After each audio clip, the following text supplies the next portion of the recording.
باب ما جاء فی الرجل یصلی ومعہ رجل،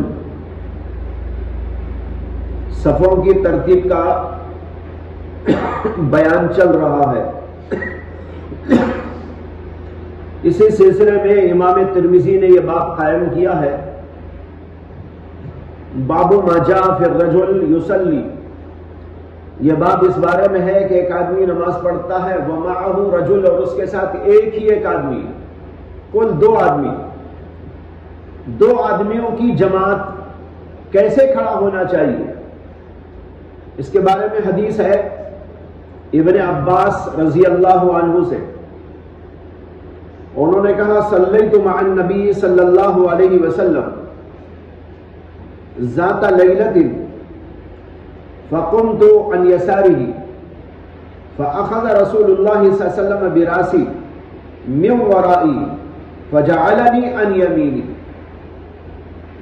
کہتے ہیں کہ میں ایک دفعہ رات میں اللہ کے رسول علیہ السلام کے ساتھ نماز پڑھا اور میں آپ کے بائیں طرف کھڑا ہو گیا۔ اللہ کے رسول نے میرا سر میرے پیچھے سے پکڑا اور مجھے اپنی داہنی طرف کھڑا کر لیا۔ ادھر آ کے کھڑے ہو گئے تھے ابن عباس، تو حضور اقدس صلی اللہ علیہ وسلم نے ایسا کر کے ایسا لے کے یہاں کھڑا کر لیا، سر پکڑ کر، وہ بچے تھے، ادھر سے لے کر ان کو ادھر لا کے کھڑا کر لیا، من ورائی، پیچھے کی طرف سے۔ اس سے معلوم ہوا کہ اگر دو ہی آدمی ہوں جماعت میں تو امام داہنی طرف کھڑا ہو، بائیں طرف کھڑا ہو، اور اس کا مصلی اس کے داہنی طرف کھڑا ہو، یہ ترتیب ہے۔ جمہور علماء اسی کے قائل ہیں۔ حضرت سیدنا عبداللہ بن مسعود رضی اللہ تعالی عنہ سے یہ مروی ہے کہ انہوں نے ایک بار نماز پڑھائی، نہیں اس بارے میں نہیں، وہ آگے آ رہی ہے۔ تو یہ ہے جمہور علماء کا مسلک کہ اگر دو ہی آدمی ہیں تو امام ادھر کھڑا ہو، اس کا مصلی اس کی دائیں طرف کھڑا ہو جائے۔ اور یہ جو قصہ حضرت ابن عباس کا ہے، یہ رات کی نماز کا قصہ ہے۔ حضرت میمونہ کے گھر میں جو حضرت ابن عباس رضی اللہ تعالی عنہ کی خالہ ہوتی ہیں، ان کے گھر میں اللہ کے نبی علیہ السلام جب تھے تو ابن عباس نے خیال کیا کہ حضور کی رات کی عبادت اور رات کے اعمال کو دیکھنا چاہیے، اور خالہ کے گھر سے بہتر کس کا گھر ہو سکتا ہے۔ ابن عباس خالہ کے گھر میں جا کے ٹک گئے اور وہاں انہوں نے حضور صلی اللہ علیہ وسلم کو دیکھا کہ آپ شروع میں سو گئے اور پھر اس کے بعد آدھی رات میں اٹھ گئے اور پھر نماز پڑھی۔ ابن عباس بھی اٹھ گئے اور حضور اقدس صلی اللہ علیہ وسلم کے ساتھ کھڑے ہو کر انہوں نے بھی نماز پڑھی۔ داہنی طرف کھڑے ہونے کے بجائے بائیں طرف کھڑے ہو گئے، تو نبی اکرم صلی اللہ علیہ وسلم نے ان کو داہنی طرف کر لیا تھا۔ چلیے، باب ما جاء في الرجل يصلي مع الرجلين. وبه قال حدثنا بندار محمد بن بشار قال حدثنا محمد بن ابي عدي قال انبانا اسماعيل بن مسلم عن الحسن عن سمرة بن جندب رضي الله تعالى عنه قال امرنا رسول الله صلى الله عليه وسلم اذا كنا ثلاثة ان يتقدمنا احدنا. وفي الباب عن ابن مسعود وجابر رضي الله تعالى عنهما قال ابو عيسى وحديث سمرة حديث غريب والعمل على هذا عند اهل العلم. قالوا اذا كانوا ثلاثة قام رجلان خلف الامام. وروي عن ابن عباس وروي عن ابن مسعود رضي الله تعالى عنه انه صلى بعلقمة والاسود فاقام احدهما عن يمينه والاخر عن يساره. ورواه عن النبي صلى الله عليه وسلم. وقد تكلم بعض الناس في اسماعيل بن مسلم من قبل حفظه. باب ما جاء في الرجل يصلي مع الرجلين. جو آدمی دو آدمیوں کے ساتھ نماز پڑھتا ہے، کل تین آدمی ہیں، ایک امام دو مقتدی، تو ان کو کیسا کھڑا ہونا چاہیے؟ اس کے اندر حدیث لاتے ہیں حضرت سمرہ ابن جندب رضی اللہ تعالی عنہ سے انہوں نے کہا امرنا رسول اللہ صلی اللہ علیہ وسلم اذا كنا ثلاثه ان يتقدمنا احدنا، اللہ کے رسول نے ہمیں حکم دیا کہ اگر ہم 3 آدمی ہو تو ہم میں کا ایک آدمی ہمارے آگے بڑھ جائے، یعنی جیسے امام آگے بڑھتا ہے، امام آگے بڑھ کے کھڑا ہو، 2 آدمی اس کے پیچھے کھڑے ہو جائے، جیسے کہ عام جماعت میں بھی یہی ہوتا ہے کہ امام آگے ہوتا ہے، مصلی پیچھے ہوتے ہیں، 2 آدمیوں کی جماعت، 2 آدمی ہی مصلی ہو، مقتدی ہو، تو اس صورت کے اندر بھی اسی طرح کرنا چاہیے۔ جمہور علماء کا یہی مسلک ہے۔ ایک روایت حضرت سیدنا عبداللہ بن مسعود رضی اللہ تعالیٰ عنہ سے یہ آئی ہے کہ انہوں نے ایک بار اپنے گھر پر نماز پڑھی، تو اس وقت انہوں نے ان کے ساتھ 2 آدمی اور تھے، ایک اسود تھے اور دوسرے علقمہ تھے، 2 شاگرد۔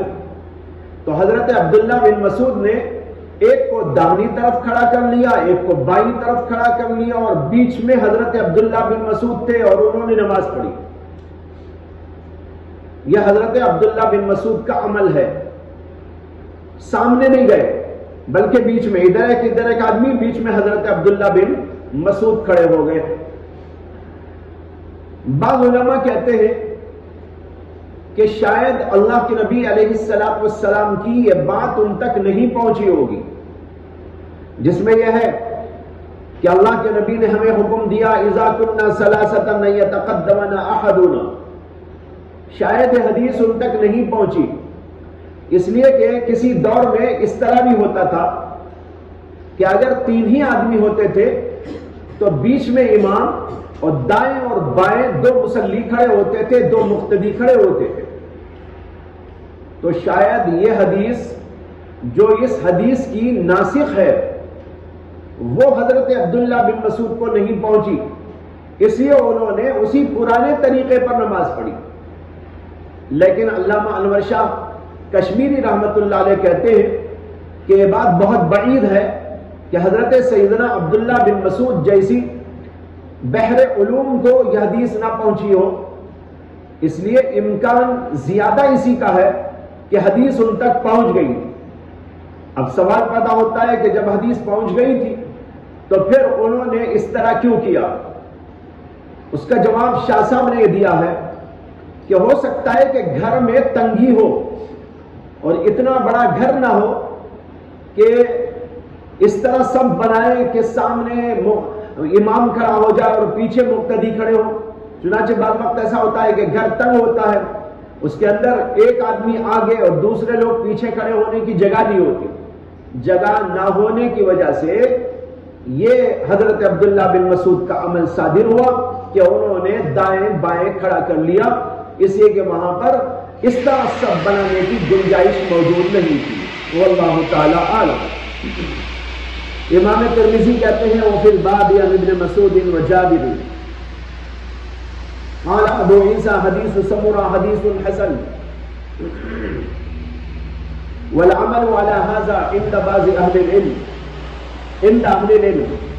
قالوا اذا كانوا ثلاثه قام رجلان خلف الامام، سب کچھ واضح ہے۔ وروي عن ابن مسعود انه صلى بعلقمة والاسود فاقام احدهما عن يمينه والاخر عن يساره ورواه عن النبي صلی اللہ علیہ وسلم۔